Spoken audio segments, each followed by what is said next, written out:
निखिल लिख ले, लिख बा सर ने कहा है, सर का ना, मगर मैं क्या कर, मगर अलमंजन कर, फिकड़ को नहीं, मेरे को फिकड़ को नहीं क्योंकि सड्डे नाल प्यार है, सन वो मेरी बंदी वापस आई है, क्यों आई आज, हांगकांग भिटनी पटाई और क्या लाई है, किलोबर सोना लाई है। इलेक्ट्रोकेमिकल सीरीज करने वाले एंड तुम्हें एग्जैक्टली याद करा दूंगा कैसे क्वेश्चन करना है, देख के कर सकते हो। एंड स्टार्ट करता हूं। सबसे पहले इलेक्ट्रोकेमिकल सीरीज होती क्या है।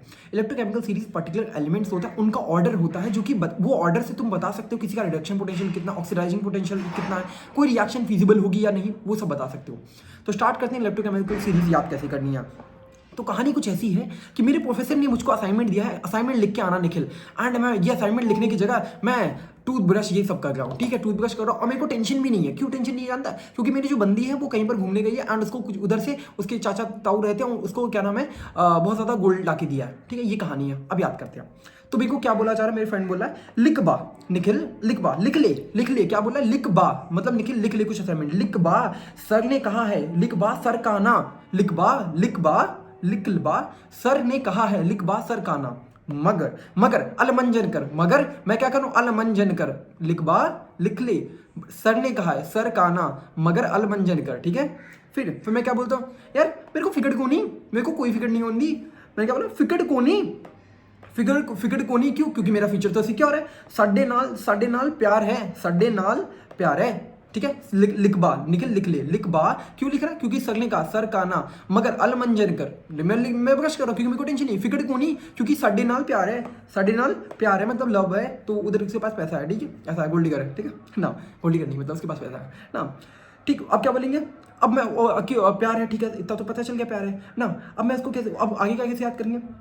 अब एक्जैक्टली होता क्या ना, वो गई है हांगकांग से मेरे लिए गोल्ड लेके आई है, तो मैं उसको पूछता हूँ इतने दिन तुम दूर थी और क्या लाई हो मेरे लिए, तो क्यों आई आज तुम, क्यों आई आज, क्यों आई आज, कहाँ से आई है, हांगकांग से भिटनी पटाई मतलब हांगकांग में गई थी, हांगकांग से मेरे लिए कुछ तो बिटनी का कुछ तो बैग लेके आई है, ठीक, हांगकांग से भिटनी पटाई और उस बैग में क्या है, और किलो भर सोना लाई है, और किलो भर फिर सोना लाई है, ठीक है। कैसे लिख बा निखिल लिख ले, लिख बा सर ने कहा है, सर का ना, मगर मैं क्या कर, मगर अलमंजन कर, फिकड़ को नहीं, मेरे को फिकड़ को नहीं क्योंकि सड्डे नाल प्यार है, सन पब सड्डे नाल प्यार पीबी है एच, ठीक है। फिर क्यों वो मेरी बंदी वापस आई है, क्यों आई आज, हांगकांग भिटनी पटाई और क्या लाई है, किलोबर सोना लाई है, ठीक है, किलोबर सोना लाई है, ठीक है। अब ये याद करा दिया, बहुत ऑकवर्ड था मुझे पता, बट स्टिल नाउ सबसे पहले इसमें अब करोगे कैसे क्वेश्चन कैसे करना, जो ऊपर के होते हैं एलिमेंट्स होते हैं, इनकी रिड्यूसिंग पावर बहुत ज़्यादा होती है, मतलब जो इनकी अगर पोटेंशियल देखोगे तो इनकी पोटेंशियल नेगेटिव होती है, जो ऊपर लिखे हैं ये सीरीज में, ये ऑर्डर में, ये ऊपर वाले एलिमेंट्स हैं, इनका नेगेटिव होता है पोटेंशियल, और ये जो नीचे होते हैं इनका पॉजिटिव होता है, हाइड्रोजन जो बीच में फंसा पड़ा है ये जीरो होगा। अब होता क्या है, जिनका नेगेटिव पोटेंशियल होता है उनकी रिड्यूसिंग पावर बहुत ज़्यादा होती है, और जो पॉजिटिव पोटेंशियल के होते हैं उनकी ऑक्सीडाइजिंग पावर ज़्यादा है, मतलब जो अगर कोई भी चीज़ पॉजिटिव में लिखी है तो उसकी ऑक्सीडाइजिंग पावर ज़्यादा है, जितना ज़्यादा पॉजिटिव में वैल्यू है दैट इज ऑक्सीडाइजिंग पावर ज़्यादा है, जितना कोई चीज़ नेगेटिव है उसकी रिड्यूसिंग पावर ज़्यादा है, और बीच में हाइड्रोजन जीरो, ठीक है। तो मैं कह सकता हूँ जो नीचे अगर मैं आऊँगा तो नीचे में क्या हो रहा है, नेगेटिव से जीरो आ रहा है फिर पॉजिटिव हो रहा है, तो मैं कह सकता हूँ अगर आप टॉप टू बॉटम मूव करोगे तो क्या होगा, रिड्यूसिंग पावर डिक्रीज होगी, टॉप टू बॉटम करने पर रिड्यूसिंग पावर डिक्रीज होती है। पहला पॉइंट यही है कि रिड्यूसिंग पावर आपकी डिक्रीज होगी टॉप टू बॉटम में, एंड रिएक्टिविटी भी डिक्रीज करती है, मतलब ये जो एलिमेंट है लिखबा वाले ये सब ये बहुत अच्छी रिएक्शंस करते हैं, बहुत ज़्यादा रिएक्टिव होते हैं, बट नीचे वाले रिएक्शन इतना नहीं करते हैं, ठीक है। सेकंड आता है, अब ये होता क्या है, जो आपके जो टॉप के एलिमेंट्स होते हैं, मतलब जो ऊपर वाले हैं, ऊपर वाले लोग तो नीचे वाले को दबा के रखना चाहते हैं, you are living in the country where you are being suppressed, okay.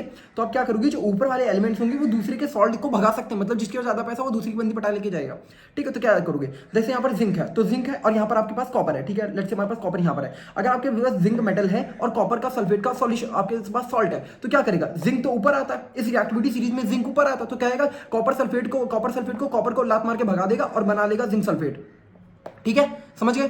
तो मतलब जिसके पास ज्यादा पैसा था, मतलब जो ऊपर आ रहा था तो उसने क्या किया, बगल जो कम वाली है उसके बंदे को भगा दिया, ठीक है, तो ये तुम्हारा जिंक सल्फेट बन गया ना। अब ये ऐसा हो सकता है क्या कि मतलब जो नीचे लेवल पे आता हो बड़ी वाली की ना सेट कर ले, ऑब्वियसली नॉट पॉसिबल, क्यों, क्योंकि भैया है you are living in the sky, ठीक है, समझ के बात को।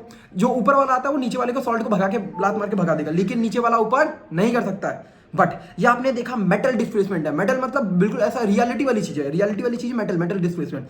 But there is a kind of non metal, non metal क्या होता है जो कि नॉन मेटल मतलब अच्छी चीज, मतलब ये ऐसा रियलिटी में नहीं होता है ना। तो देखो नॉन रियलिटी में क्या नहीं होता कि नीचे वाला क्या ऊपर वाले को भगा सकता है क्या, ऐसा रियलिटी मतलब होता है क्या, अगर रियलिटी नहीं है, बिल्कुल आप फिक्शनल वर्ल्ड में रह रहे हो तो नीचे वाला भी ऊपर वाले को भगा सकता है, यही तुम्हारे नॉन मेटल्स होते हैं। नॉन मेटल डिस्प्लेसमेंट रिएक्शन में क्या होता है, जो नीचे के सॉल्ट होते हैं वो ऊपर वाले को लात मार के भगा सकते हैं, ठीक है। जैसे मैं अगर एफ की बात करूंगा तो एफ वाला अगर तुम्हारा के का सॉल्ट है तो इसको हटा के तुम्हारा के एफ एन आई टू बना सकता है, ये ऊपर क्लोरीन वाले के साथ भी कर सकता है, ब्रोमीन वाले के साथ भी, आयोडीन वाले के साथ, तो सबको नीचे वाला ऊपर वाले को रिएक्शन कर सकता है, बट ऊपर वाला नीचे वाले के साथ नहीं कर सकता है, दैट इज द रियलिटी, ठीक है।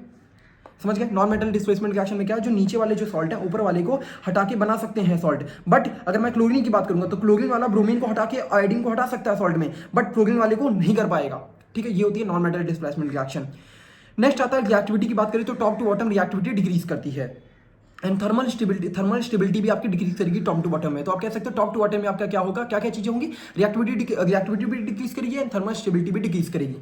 ये सारी बातें हो गई, बट इन सारी चीज़ों को बताने के बाद भी अगर क्वेश्चन हो तो बेकार है, तो जो मैंने पॉइंट्स बोले उसी से मैं क्वेश्चन तुम्हें करा दूंगा। तो पहला क्वेश्चन तुम्हें पूछा है दैट इज कौन सा बताना है इसमें तुम्हें सबसे स्ट्रॉन्गेस्ट रिड्यूसिंग एजेंट होगा। तो स्ट्रॉन्गेस्ट रिड्यूसिंग एजेंट कैसे पता लगेगा, स्ट्रॉन्गेस्ट रिड्यूसिंग एजेंट का मतलब क्या है, सबसे ज्यादा नेगेटिव पोटेंशियल हो। नेगेटिव पोटेंशियल इसमें है किसका, 1.33 है, 1.66 है, 1.51 एंड -0.74 है, ठीक है। तो ये चीज है। तो अब इसमें सबसे ज्यादा स्ट्रॉन्गेस्ट रिड्यूसिंग कौन होगा, जिसका रिडक्शन पोटेंशियल नेगेटिव हो। तो यहाँ पर सबसे ज्यादा नेगेटिव किसका है, दैट इज -0.74, तो ऑप्शन का नंबर डी हो जाएगा। इंपॉर्टेंट चीज इसमें एक ये चीज आ सकती है, आपको याद रखना होगा, दैट इज अगर आपने रिडक्शन पोटेंशियल की जगह उसने ऑक्सीडेशन पोटेंशियल दे दिया तो नहीं, रिडक्शन पोटेंशियल देना चाहिए, ठीक है ना। अब आता है आपका सेकंड चीज आता है, जैसे ये क्वेश्चन है, the standard reduction potential values आपको गिवन है पी ब्लॉक एलिमेंट की, आपको बताना है strongest oxidising capacity. Strongest oxidising capacity का मतलब क्या होता है, दैट मीन्स उसका पॉजिटिव सबसे ज्यादा हो। मतलब आपने देखा अगर आपसे रिड्यूसिंग पूछे, रिड्यूसिंग होना चाहिए तो रिड्यूसिंग मतलब सबसे ज्यादा नेगेटिव हो, अगर ऑक्सीडाइजिंग पूछे तो सबसे ज्यादा पॉजिटिव होना चाहिए। तो आपका इसमें अगर क्वेश्चन में बोला है कि ऑक्सीडाइजिंग कैपेसिटी बतानी है तो सबसे ज्यादा किसकी होगी, जो सबसे ज्यादा पॉजिटिव वैल्यू हो। सबसे ज्यादा पॉजिटिव वैल्यू किसमें है यहाँ पर बताओ, दैट इज ये वाले ऑप्शन में जहां पर 1.6 बना है। यही तुम्हारा क्या तुम देख नहीं सकते कौन सा बड़ा छोटा है, छोटे बच्चे थोड़ी हो, 1.6 में तुम्हारा ये हो जाएगा ऑप्शन नंबर बी हो आंसर, क्योंकि सबसे ज्यादा पॉजिटिव में बड़ी वैल्यू ये है, ये हो जाएगा। नाउ नेक्स्ट क्वेश्चन देखते हैं। तो हमें बताना है सबसे ज्यादा स्ट्रॉन्गेस्ट ऑक्सीडाइजिंग, स्ट्रॉन्गेस्ट ऑक्सीडाइजिंग का मतलब क्या, कुछ नहीं, सबसे बड़ी वैल्यू को तुम्हें बताना है पॉजिटिव में। तो क्या है, तो देखो किस में हो रहा है, दैट इज यहाँ पर देख सकते हो 2.05 है। चारों में से बड़ी वैल्यू नहीं देख पाओगे क्या, S28 वाला ऑप्शन हो गया आंसर। नेक्स्ट अब बताना है कंसीडर द, आपको रिड्यूसिंग पावर का ऑर्डर बताना है, रिड्यूसिंग पावर ऑफ मेटल्स बताना है। रिड्यूसिंग पावर मेटल का मतलब क्या है, सबसे ज्यादा रिड्यूसिंग पावर बताएं, सबसे ज्यादा जो नेगेटिव होगा उसकी रिड्यूसिंग पावर सबसे ज्यादा होगी। सबसे ज्यादा नेगेटिव क्या है, दैट मीन सबसे ज्यादा नेगेटिव -2.87 है, दैट मीन कैल्शियम हो गया। फिर उससे कम क्या है, -2.66 मतलब मैग्नीशियम हो गया। फिर उससे कम क्या है, -0.76 तो मतलब क्या हो गया तुम्हारा Zn हो गया। फिर उससे और कम क्या है, दैट इज निकल, तो ऑप्शन नंबर बी ले आंसर। तो करना क्या है आपको, देखो स्ट्रॉन्गेस्ट ऑक्सीडाइजिंग बोले तो पॉजिटिव में बड़ी वैल्यू, स्ट्रॉन्गेस्ट रिड्यूसिंग बोले तो नेगेटिव में सबसे नेगेटिव कितना है, नेगेटिव में कितना -0.76, उससे भी ज्यादा नेगेटिव है, समझ गए। ऑक्सीडाइजिंग पॉजिटिव की तरफ भागना है, नेगेटिव में रिड्यूसिंग पावर का मतलब है, समझ गए। आई होप मैंने क्लियर कर दिया तुम्हारे सारे डाउट्स। बाय।